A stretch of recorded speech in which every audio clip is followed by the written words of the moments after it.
At the port of Lome in Togo, thousands of cars are waiting for a second lease on life. After being driven on Western roads for a number of years, they have now been transported to Africa. This morning, Samuel Gaba, a regular at the port's car parks, is once again wandering through the aisles, packed with imported used vehicles. An avid bargainer, he visits these areas almost every month in search of second-hand cars at attractive prices, which he then resells.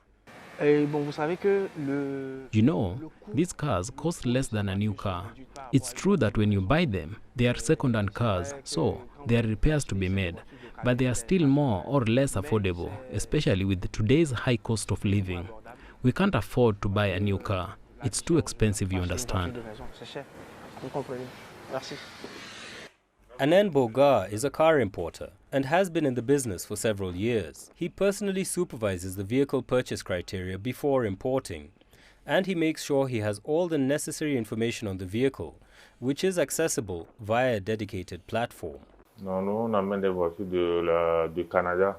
We bring in the cars from Canada, Quebec to be precise, but every time we buy the cars through publications. They display the vehicles, the engine, the interior, the tires, and if there's a damaged part, you can see everything before you buy.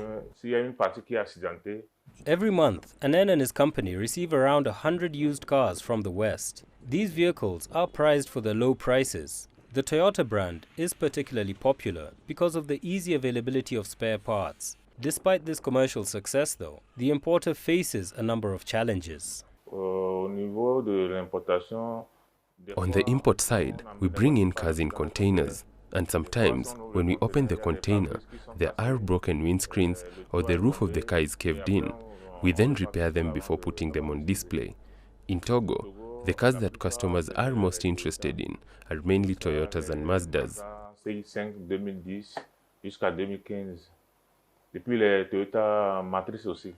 While these vehicles are affordable for young Africans, up to 80% of them are not roadworthy and do not meet the Euro 4 emission standard, according to a UN Environment Programme study. This means that they emit up to 90% more gases. Environmental experts say Africa has become a public dumping ground for Western countries. We believe that these imported vehicles are not intended to do any good for Togo, but rather it is a strategy by European countries or the United States to set what they no longer want.